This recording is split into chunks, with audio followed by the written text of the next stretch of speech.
All right, people, what's up? I'm back. Today's Wednesday, and this is going to be another NBA basketball video. Today's episode is going to be the San Antonio Spurs versus Oklahoma City Thunder / Golden State. David Robinson versus Kevin Durant, who is the most skilled big man in the NBA.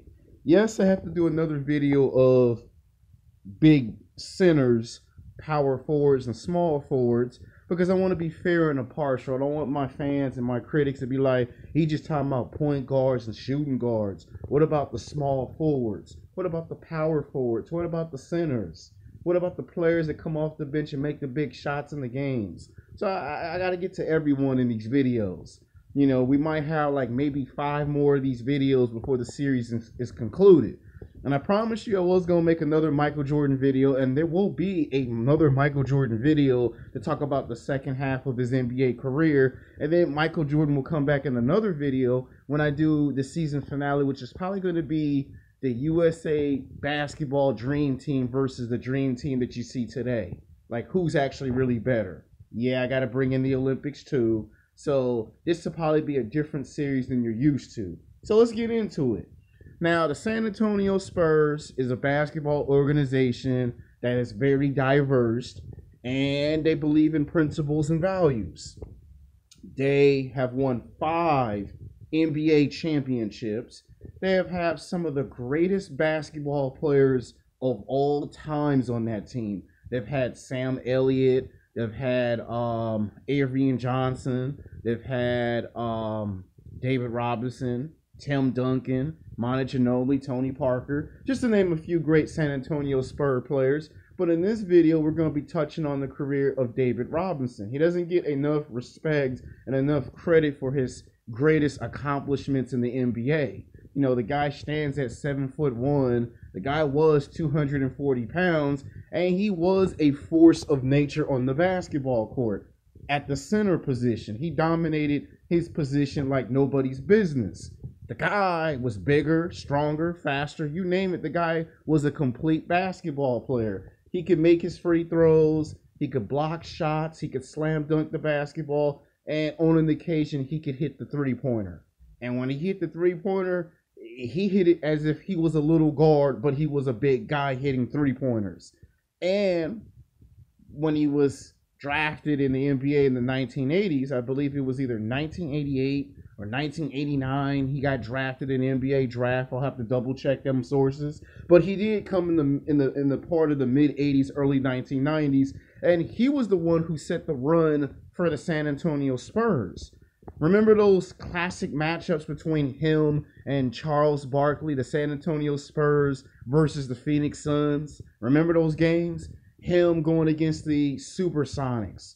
You know, Sean Kemp and Gary Payton in the Seattle Supersonics. You know, those matchups. Him taking on, you know, the New York Knicks. But there was one basketball game that stands out to this very day when David Robinson dropped 71 points against the Los Angeles Clippers on April 24th, 1994-1995 NBA season. He scored 71 points. Something that no center before him or no center after him has ever done ever again in professional basketball. I mean, I was a little kid when I saw that game. I mean, I remember coming home from the movie theater. I think at that time I was either watching Time Cop or another movie like it. And I came home, and this was probably the first time my dad didn't go to church. Normally he goes to church, but in this case, he either went to church early or decided I ain't going to church. And I guess his excuse was he was sick.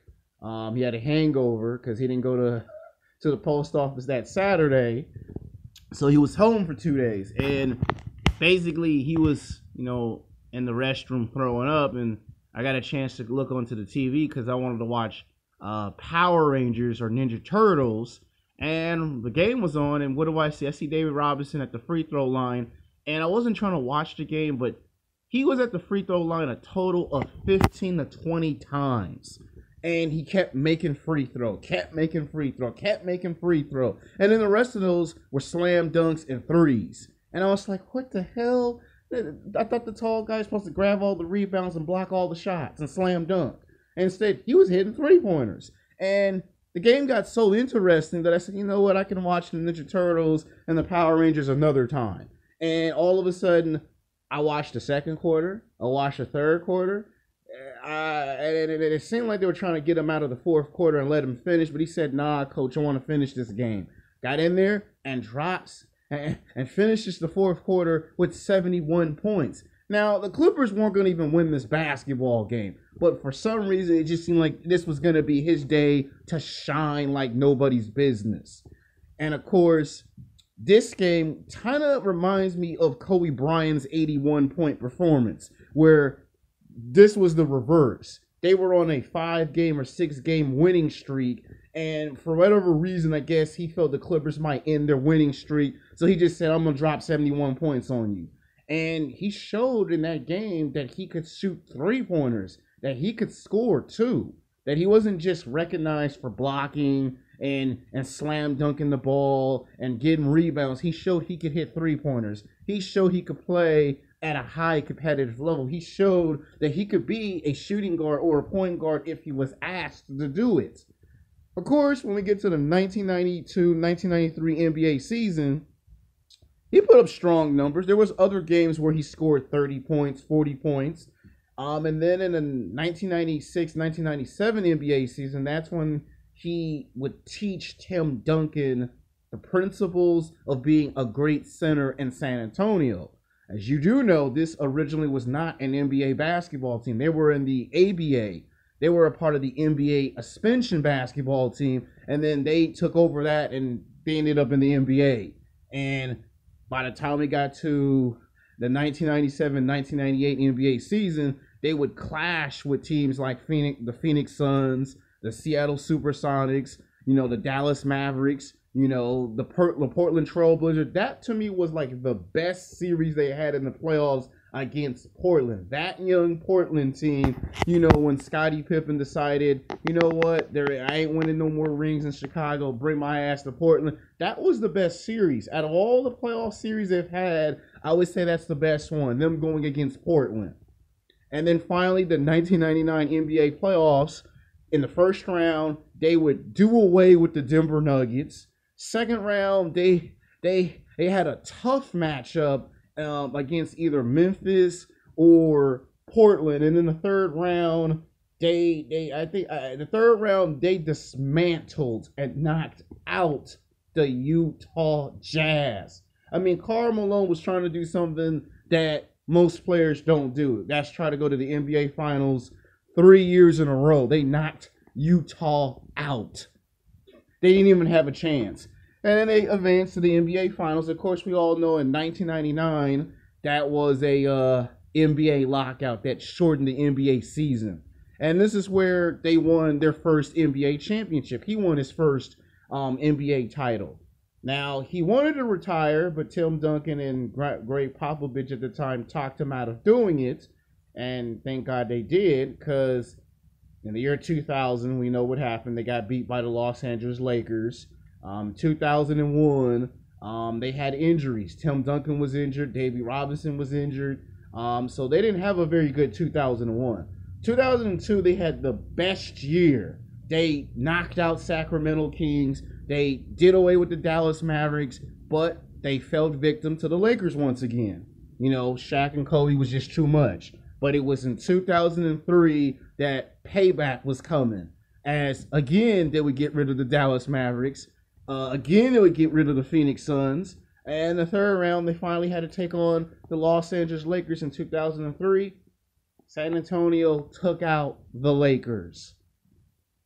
And at this point in time, David Robinson showed that, he could go up against Shaq. Like, he may have not been as physically opposing as Shaq, but he showed he could go up against the man.